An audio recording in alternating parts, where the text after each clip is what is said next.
I'm here with Nate and Daniel of GemMint.com, and we're going to be talking about grading. What is grading? Why would someone want to get their card graded? So the main purpose of grading a card is to set your card apart from the field, right?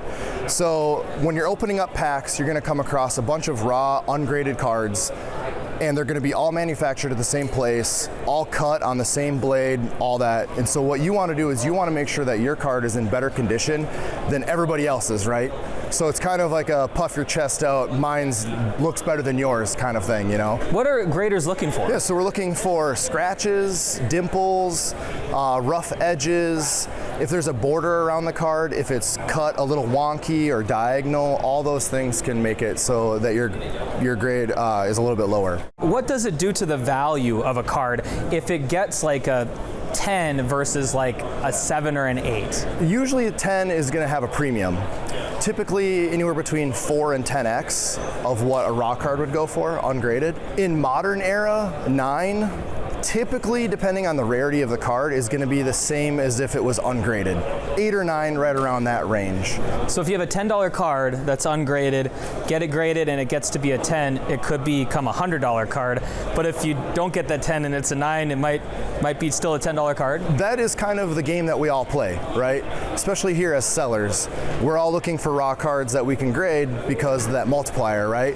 $10 plus the cost of grading, right around $20, $25. Now you're only into the card for 35 bucks, but if I can sell it for 100, that's where the profit is. One thing I'm noticing too is looking at the cards that are graded, it's a thick case. I mean, is there a protection element that if you're a collector and you want to have this for 40, 50 years, maybe pass it on to your kids or grandkids, is it keep that more secure and safe? 100%, yeah. Yeah, it's basically sealing it and making sure it's going to be safe over time for you. And so if you're submitting your card for grading, you're literally sending it into a professional who's going to look at it close up. And it sounds like that's a great way to make sure you have something that's authentic. Like if you're trying to protect yourself and your money, buying a graded card versus a non-graded card, someone's already vetted that to make sure that's a real card. Absolutely. So a grading company is only as good as its reputation, right? Their reputation over time and their knowledge has increased, but so has the scammers and so has the scary part of the hobby where it's people that are creating fakes and things like that. The Michael Jordan rookie card, very, very faked. Lots of fakes out there on the market. So having them come to a grader to authenticate them is going to be really, really important. Most people here in this building probably won't even buy a card like that unless it is authenticated by a third party. And so what would be your advice to someone who is seeing this show and maybe wants to get into sports cards and is maybe considering grading? What advice would you have for them? Does the money make sense? Does the formula make sense, right? The other part of it is just do what you love, right? Just in this hobby in general, just do what you love.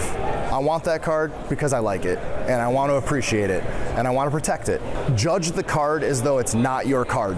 So have somebody else look at the card for you, you know, to have them try and talk you out of it almost. It's easy to get an emotional attachment to your own stuff. Well, thank you guys so much for telling us about grading. Hopefully our viewers learned a little bit and can help them save some money and Absolutely. avoid some of these pitfalls. Thank you guys so much. Yeah. Thank you. Yep.